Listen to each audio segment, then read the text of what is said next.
Good morning. Morning. Another sunny day. Can't believe we're almost into November and the sun's still shining and it's like 20 degrees. Yeah, it's 22.4 in here. Is it? Yeah. Wow. That's not bad, is it? Yeah. That's summer. And I've put an electric blanket on my wish list for Have you? Christmas. Yeah. Actually, I never know. Not sure I'm going to need it, to be honest, at this rate. Yeah.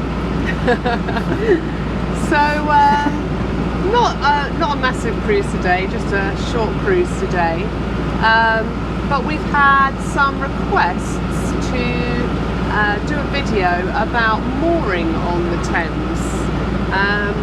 And I guess if you sort of come to the Thames for the first time, it can be quite confusing, can't it? It's completely different to the canal. Yeah. Because canal is literally, if there's a tow path, you can moor up, can't you? Yeah, that's right. You only get rules as you come into towns.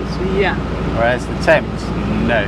No. You have a tow path, Thames path, but most of it you can't moor on. Yeah, and you wouldn't realise that because you just sort of see a space and think, oh fab, I can moor there, but no, you'll get kicked off. 9 times out of 10 it's private land. Yeah, so today we're going to share with you a bit about how to moor and where to moor on the River Thames.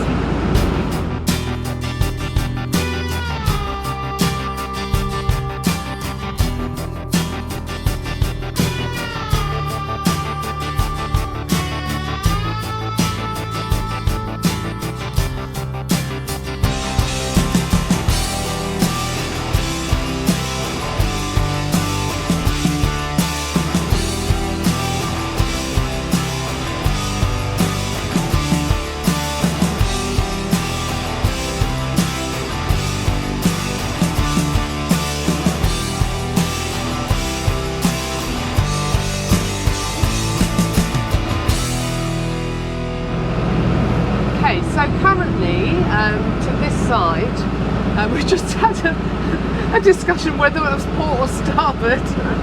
To the left, we're going down Desborough Cut near Shepperton, and this bit of mooring is a bit of a grey area. You'll notice there are a lot of boats moored along here, and theoretically there's no mooring. No, they shouldn't really be any mooring, but wasn't it something to do with they're not too sure whether this section of the cut is owned by the Environment Agency or by the council.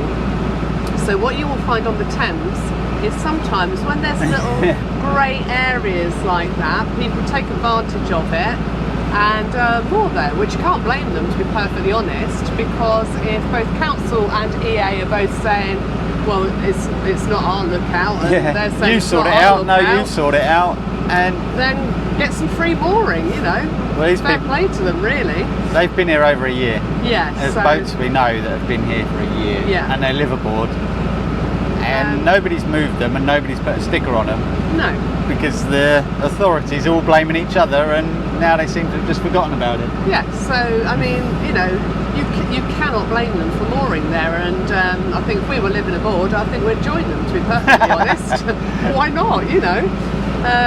So that's something that you will find on the Thames, but it's only actually as you get to know the areas and you speak to people that you then realise that. So I don't know, we could say if you see a whole group of boats and you're not sure, then more there, but you are taking your chances, I guess. Yeah, if you're, if it's getting late at night or something and you've done a lot of travelling and you want to stop for a night, I would personally just moor up on the end of them. Yeah, so that's obviously a that's disclaimer. Our point of view. That's what I would do if it was getting a bit late and we'd had a long day or the weather turned bad. Yeah. I think in the case of weather, actually bad weather, you can pretty much stop anywhere. Yeah, definitely. So yeah, that's grey areas on the Thames.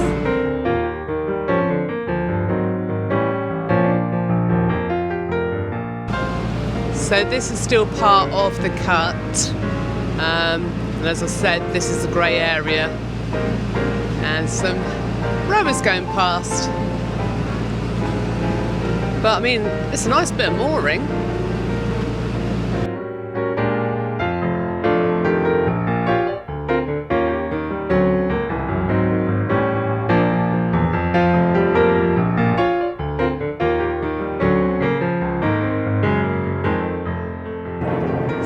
of this as your pub crawl of moorings. We're moored opposite Weybridge Mariners Club. This is a 24-hour EA mooring, so we will show you the sign that you will expect to see. All right. Yeah. There's rings here, but. Yep. Yeah, there's rings and big knobblies. Knobblies, bollards. There's a ring. And knobblies. So here we go. Public site for temporary mooring, maximum period 24 hours, and you're not allowed to fish. But as you can see, if I go around like that, some of these signs are quite obstructed by bush. So yeah, it can sometimes be a little bit tricky. We'll carry on up. Yeah. And let's see if there's any more. Okay.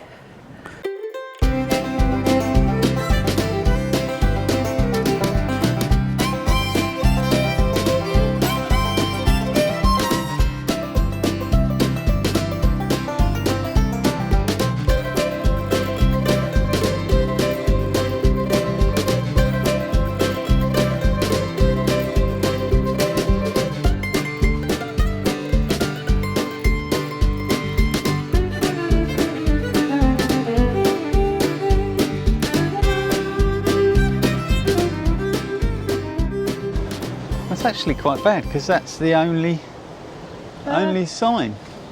Yeah. Signage is getting quite bad these days. Yeah. And that's the navigation over there. Straight through that way. To the Riverway. And yeah, there's actually not a sign. No, I'm sure there used to be. The posts here. It's really weird because this year we have noticed a lot of signs going missing, haven't we? Yeah. There's some more down towards Kingston Way and the signs have disappeared. I showed you the mooring, didn't I? Yeah. It's in the book, but the signs are gone. Something fishy's happening. Something's afoot. So we thought, right, okay, we'll untie, go through the lock, and now every boat in the history of Shepperton has decided to go into the lock. So we're going to have to wait. And whilst we're here as well, so we've got covered canopy, obviously, and it's always shut up, isn't it, when we're not on the boat?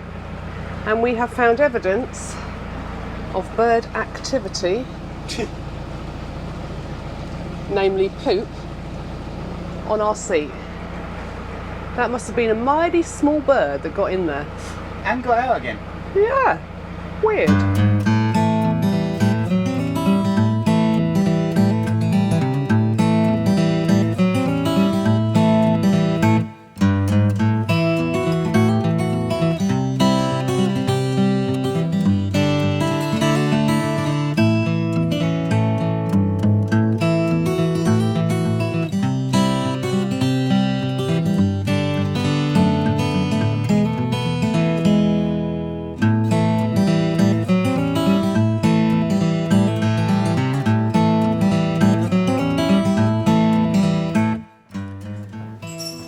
So we've moored up outside the pub. It wasn't intentional, we wasn't actually going to moor here, but we saw our friends and then got nattering and then thought we might as well moor here. But it's really good because they've got Armco here and we have never moored up using our chains. So exciting, here we go. So right outside the pub, I said to Richard as well, I wonder if they do a nice Sunday lunch here. Apparently they do. Apparently they do. Right, here we go. We've never used these. We haven't.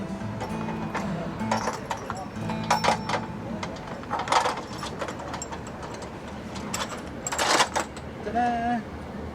Oh, that's cool. You need to undo the rope. Oh, okay. Hold on a minute. Probably should have done that. So, there it is. And now I can just tie it around here.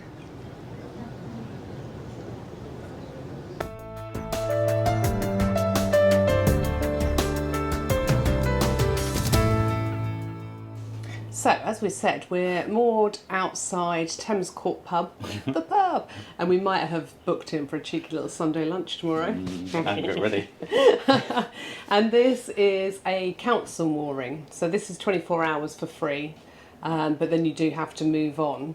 And we're going to walk down, much to Richard's disdain, to another mooring. And show you that one and talk a little bit more about Thames moorings.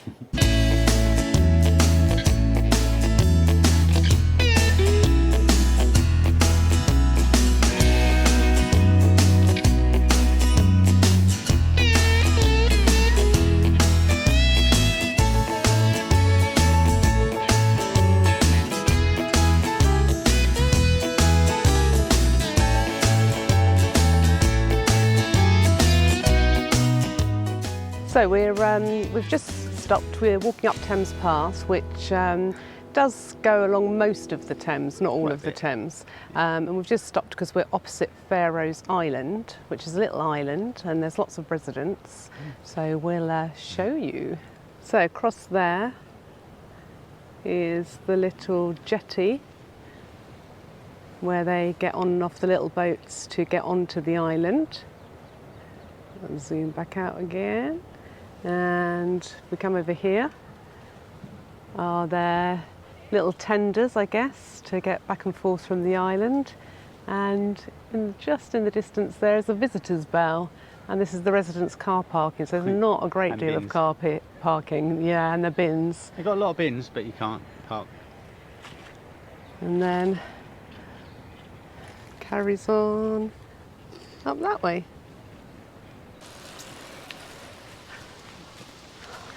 Oh, it's a bit tree rooty along here.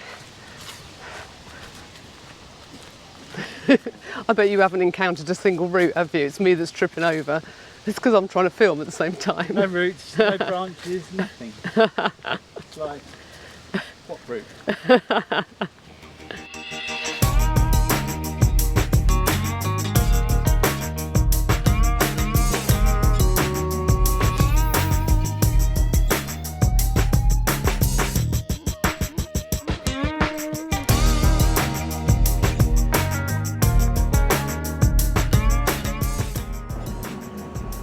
So it's quite busy up there, so we just stopped here, and this is Docket Eddy moorings.